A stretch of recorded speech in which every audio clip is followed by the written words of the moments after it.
kulanti wacan oo wanaagsan daawadayaal halkani waa janalka Xareed Media waxaad ku soo dhawaataan barnaamijka bandhiga mudiirka oo habeenada Isniinta iyo Khamiista soo galayaan aad ka daawataan janalka Xareed Media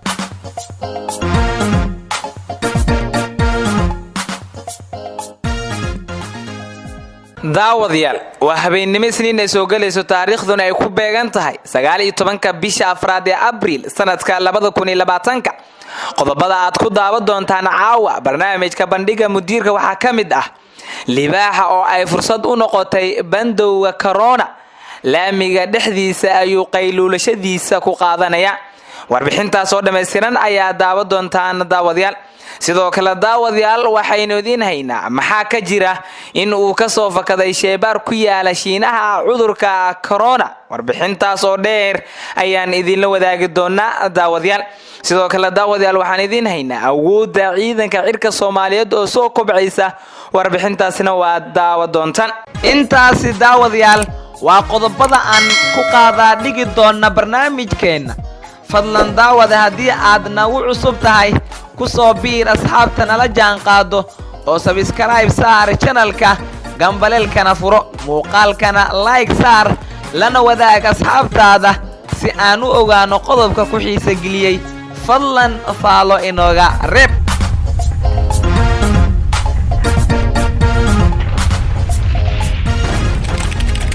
waatahay daawadayaal markaana barnaamijkeena ayaynu guda galaynaa qodobka ugu horeeyana waxa uu noqonayaa libaaxa oo ay fursad u noqotay bandowga corona laamiga dhexdiisa ayuu qayluulashadiisa ku qaadanaya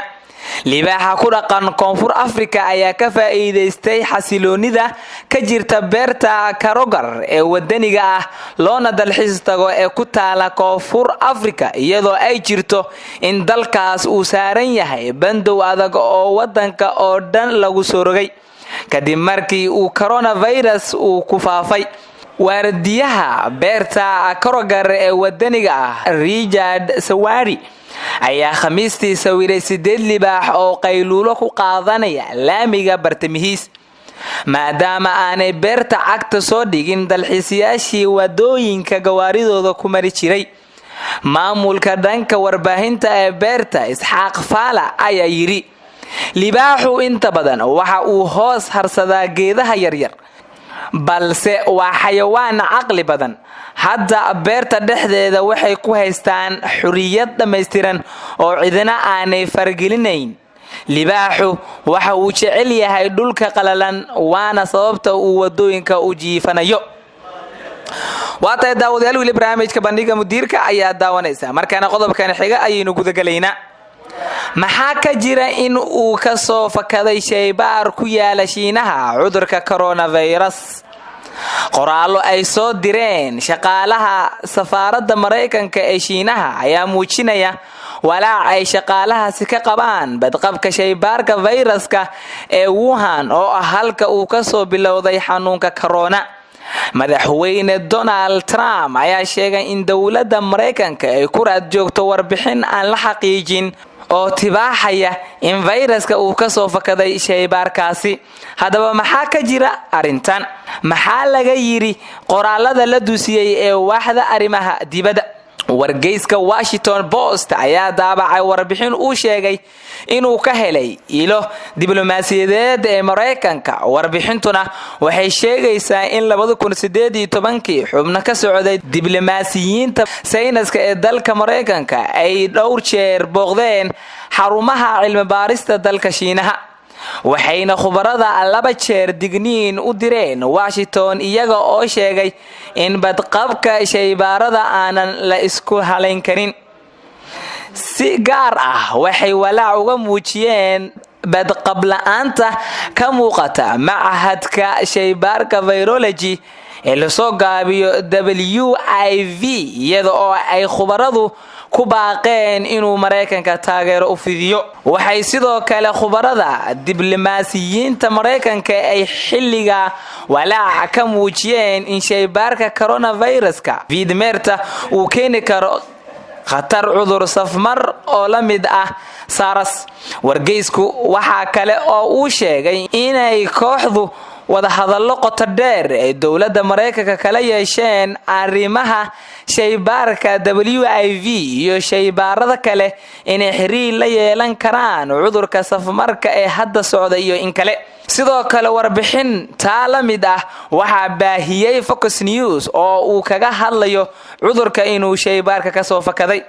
kiisaskii ugu horeeyay ee cudurka COVID-19 wuxuu si tartiib ah u soo ifbaxay dabayaaqadii sanadkii hore iyada oo cudurkaasi lala xiriiriyay inuu ka yimid suuqa hilibka lagu iibiyo oo Wuhan ku yaala. inkasta oo taa loo badinayo haddana ma jirto wax caddayn ah oo muujinaya in fayraska uu si aan ku talagal ahayn ugu fakaday shaybaarka. shaybaaradu talaabooyin nooc ah ayaa lagu sugi karaa badqabkooda. shaybaarada ka shaqeeya baaritaanada fayraska iyo bakteeriyada waxay adeegsadaan nidaam badqabka shaybaarada lagu sugayo oo loo yaqaano BSL oo shaybaarada caalamka loo isticmaalo. nidaamkaasina wuxuu maraa 4 heer oo ku salaysan qalabka shaybaarka laga isticmaalaya si xirfadlayaasha shaybaarka ka shaqeynaya looga taxadaro inay caafimaad darro kala kulmaan shaybaarka. heerka koowaad ee habka badqabka shaybaarka BSL1 lagu sugo waa kan ugu hooseeya ee qalabka shaybaarada loo isticmaalo si ay dadka khatar ula soo darsin. talaabooyinka badqabka shaybaarka lagu ilaaliyo heerba heerka ka dambeeya wuu sii adkaanayaa ilaa laga gaaro heerka afraad ee BSL4 ee qalabka shaybaarka loo adeegsado kaasoo ah kan ugu adag oo loogu talagalay in wax looga qabto in laga taxadaro khataraha shaybaarka gudihiisa ka jira ee ay dadku u nugul yihiin sida dawooyinka iyo habka loola macaamilo sida Ebola viruska Marburg si ay u dhicin dhacdadii ka dhacday 2 shaybaar oo ku tiilay Ruushka iyo waliba Mareykanka oo uu xanuunka busbuska ka soo fakaday. nidaamka badqabka shaybaarada lagu ilaaliyo waxaa laga isticmaalaa caalamka oo idil balse adeegsiga ayaa lagu kala duwan yahay. hay'adda caafimaadka adduunka ee WHO waxay daabacday habraac muujinaya heerarka badqabka shaybaarada ee la dejiyay balse hay'addu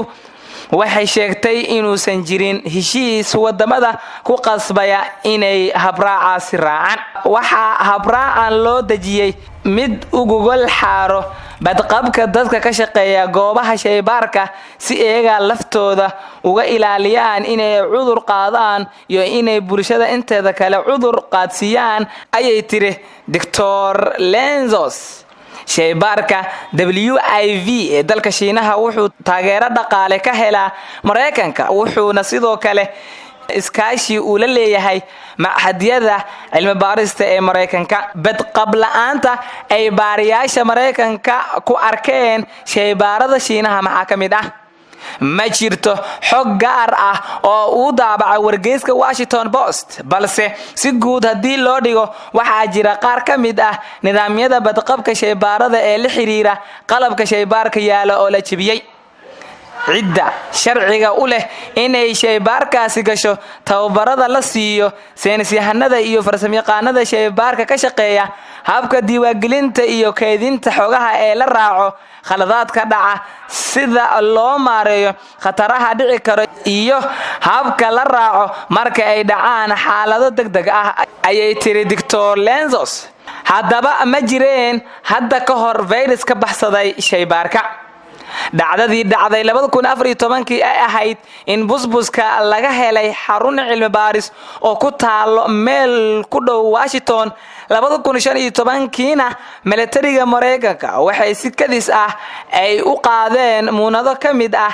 anthrax iyaga oo geeyay 9 shaybaar oo ku yaala dalka Mareykanka iyo shaybaar ku yaalo saldhigga ciidamada Mareykanka ay ku leeyihiin Kuuriyada Koonfureed. warbixin online lagu qoray bishii January ayaa sheegtay fayraska inuu noqon karo mid lagu diyaariyay shaybaar si markii la rabo loo adeegsado. hase yeeshee eedahaasi iyo hadalkaasiba waxaa marar badan beeniyay oo gaashaanka u duruuray saynisyahanada caalamka ku kala sugan. waxayna saynisyahanadu sheegayaan daraasadda ay sameeyeen ay muujinayso fayraska inuu xayawaan ka yimid. eedda kale ee ku saabsan inuu fayraska uu ka fakaday shaybaar ku yaala dalka Shiinaha iyo inuu ka yimid suuq hilibka lagu iibiyo oo ku yaala magaalada Wuhan. xarumaha cilmi baarista ee ku hawlan cudurrada faafa waa ay beeniyeen eedaasi. khamiistii afayeenka wasaaradda arrimaha dibadda Shiinaha Zhao Lijian oo shir jaraa'id qabtay wuxuu warfidiyeenada u sheegay WHO inay xaqiijisay inaan wax caddayn ah loo haynin fayraska coronavirus in shaybaar lagu sameeyay, isla markaana cudurka aan wax caddayn ah loo hayn eedeymaha sheegaya inuu ka soo fakaday shaybaar ku yaala magaalada Wuhan. madaxweyne Donald Trump oo cadaadis xoogan kala kulmaya jawaabta ay xukuumaddiisa ka bixisay cudurka safmarka ee coronavirus wuxuu sheegay dowladda Mareykanka inay baaritaan ku sameynayso warka sheegaya cudurka in shaybaar lagu sameeyay. Shiinaha waxaa marar badan lagu eedeeyay sida ay u maareysay markii ugu horeysay uu cudurka soo ifbaxay, iyada oo wasiirka arrimaha dibadda Mareykanka Mike Pompeo uu xilligaasi uu Beijing ugu baaqay xogta ay hayso inay shaaciso. hadallada kulkulul oo ay wadamadu isdhaafsanayaan ayaa wali halkooda ka sii socda, iyada oo dhinaca kalena ay socdaan cilmi baariso lagu ogaanayo asal ahaan cudurka halka uu ka yimid. waatay daawadayaal markaana qodobka ugu dambeeya ee barnaamijkeena ayaynu soo qabanaynaa, kaasi oo ah awoodda ciidanka cirka Soomaaliyeed ayaa soo kobcaysa. awoodda ciidanka xooga dalka oo dhawaan soo kabasho ka muuqatay ayaa waxaa toddobaadkii tagay mar qura baraha bulshada lagu soo faafiyay muuqaal muujinayay askari ka tirsan ciidanka cirka Soomaaliyeed oo ay dowladda Turkiga tababar u soo gabagabaysay oo si aad iyo aad ah u soo jiitay indhaha bulshada u soo bandhigay xirfadda tababar ee uu soo qaatay. duuliyahan oo aan wax faahfaahin gaar ah ilaa iyo hadda laga hayn ayaa u muuqday duuliye xifrad sare leh kaasoo si wacan u qaatay tababarka. astaanta kaliya ee lagu garan karay duuliyahan ayaa ahayd calanka buluuga oo garabkiisa ku xardhana. bandhigan waxaa ka anfariiray qaar ka tirsan dowladaha caalamka gaar ahaan Carabta iyo dowladaha safka hore qaarkood oo ay hadda loolan siyaasadeed kala dhaxayso dowladda imika xilka haysa. xogaha laga helayo bandhigan ayaa sheegayo in dowladda Turkiga ay tababar u soo xirtay ku dhawaad 1,000 askari oo ciidanka cirka Soomaaliyeed ku soo biiri doona oo ay ku jiraan duuliyayaal xifrad sare u leh kaxaynta diyaaradaha casriga ah ee dabeesha la tartama iyo kuwa guuxooda ka dheereeya. toddobaadka la soo dhaafay waxaa mar qura baraha bulshada qabsaday qayladaanta siyaasiyiinta iyo ganacsatada aan dantooda ka arkin horumarka Turkiga oo horumarinayo ciidanka xooga dalka Soomaaliya, iyaga oo qaarkoodna ay carabka ku adkeeyeen in aanay Afrikaba qabin ciidan cir oo hal mar cad iyo cududba sidaas loo agaasimay. bishii hore ayay ahayd markii uu siyaasi Cabdiraxmaan Cabshakuur Warsame ka codsaday dowladda Turkiga inay joojiso horumarinta ay ku wado ciidanka xooga dalka Soomaaliyeed kadib duulaanadii ay ku qaadeen maamul goboleedyada iyo wixii ka dhacay oo la ogaa waa siduu hadalka u dhigay. waatay daawadayaal gunti iyo gabagabadii barnaamijkeena ayaan la soo gaarnay.